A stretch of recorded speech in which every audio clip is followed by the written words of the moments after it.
Алберт, добро утро. Добро утро. Еве, слушнавме дека само локални вртежи наредниве неколку денови, работничката класа ќе може добро да се одмори и некоја скаричка да заврти, така што тоа е она што не очекува временски Алберт, но јас не те замолив денеска за тоа да се чуеме.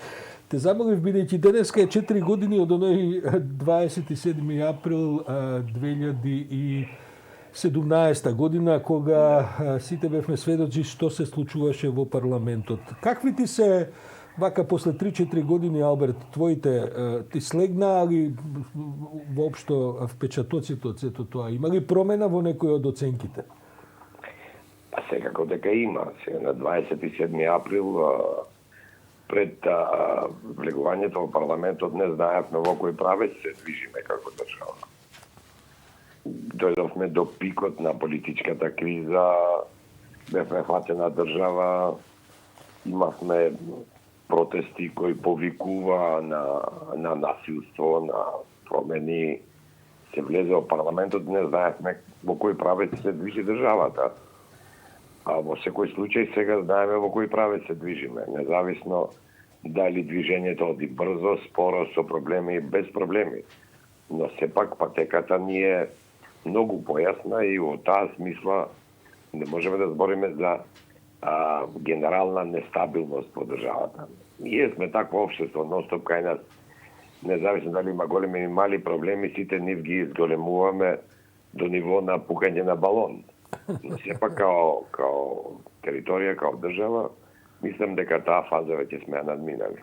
Така да од тој аспект може да гледаме позитивно да работи. Дали очекуваше, морам да те прашам, го одгледав некни митингот на опозицијата, бајги народ се собра, убаво време. Очекуваше ли некаква промена, некакво поместување во нивните ставови, бидејќи гледам, барем според мене, сите ставови се исти како и на 27 април пред 4 години. Практично тие кога би можеле и денеска веројатно би се прошетале до собранието и во собранието на сличен начин. Па тоа е разочаровачкиот дел. Креативноста тука не достига. Има многу причини, многу прашања, па многу и политички теми за кои може да се соберат луѓето, но таа не е тема. Значи, било кое поддржување, охрабрување или јустификација на тоа што се случи, значи недостаток на креативност и безперспективност. Колку год емоциите да биле добри, времето да било добро, тоа е нешто што треба сите да го осудат. И без да се осуди тоа што се случи, никако не може никој да се движи напред. Ние не можеме да живееме во парламентарна демократија, а да се враќаме на менталитетот на монизмот. Ова е парламентарна демократија. На 27 април пред 4 години се нападна највисоката политичка институција во една парламентарна демократија. Ние имаме уште да учиме, не дека сме толку тазе во демократијата, веќе 30 години сме, 31 година сме независна држава со парламентарна демократија, но никако некои менталитетски работи да ги промениме. Какви се, Алберт, политичките, што велат, рамификации, последици од сето ова за опозицијата? Господинот Села вчера со право реагираше дека на тој собир на опозицијата гледа како на собир на кукавици, кој што, бидејќи тој беше сепак најголемата жртва, за среќа преживеа пред 4 години. Меѓутоа, гледаме дека ВМРО се дистанцира од организирањето на протестот, но со полн капацитет го поддржува и таму и со слика и со тон се разбира присутен цело време. Какви може да бидат политичките импликации за за распоредот на опозицијските сили и за некаква македонско-албанска опозицијска коалиција, бидејќи гледаме дека за тоа и се говори? Ма види, не може да се оди во еден правец без да се дефинираат работите. Значи, секое враќање на поддршка или на таа тема која беше и причината за 27 април, значи неможност за потполна соработка со албанската опозиција. Ние за политичката реалност во Македонија и за можноста за владење, само ако сте тука вклучени по големите заедници, сме свесни од 90-та година, Така да не можете некои теми да ги изимпровизирате. Нема ли Алберт ова да биде всушност тема за еден ден? Секоја година на 27 април опозицијата ќе го каже тоа што ќе го каже, а на 28 април повторно се враќаме на темите за меѓуетничка опозицијска соработка или во власта се е. Да, ама видите се, ова не е 92 година.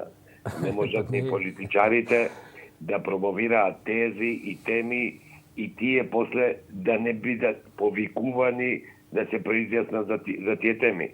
Ние знаеме дека опозицијата треба да направи еден исчекор за некои битни теми кои СДСМ успеа да ги направи и ЗАЕФ успеа да ги направи, ако ништо друго со стратегијата едно општество за сите. А како тоа ќе го дефинира ВМРО ДПМН, насловот, темата каква ќе биде, тоа оставно на ВМРО ДПМН. Но без тој исчекор да го направи, ВМРО ДПМН реално ќе биде во неконкурентска позиција во однос на СДСМ за некоја пошироко коалиционирање. Алберт. И албанските, морам ова да го кажам, Да.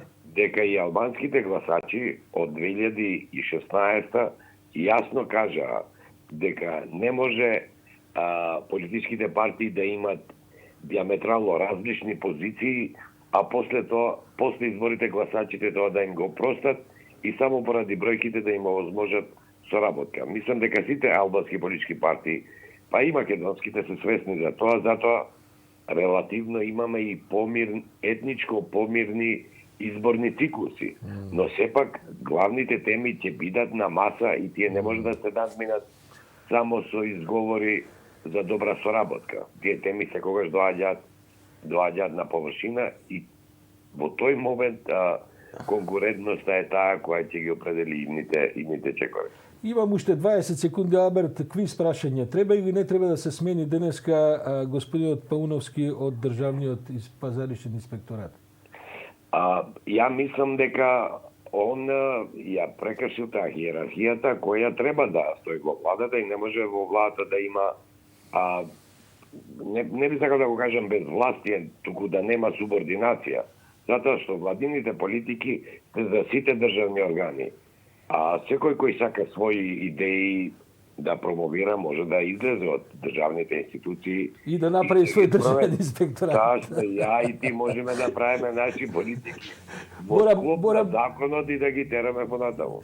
Благодарам, Алберт, морам тука да те прекинам бидејќи влегуваме во најавата на вестите. Благодарам како и секој за одлична анализа. Морам за гледачите да ги поканам, мислам дека во Маврово за 2 мај нема да врне дожд.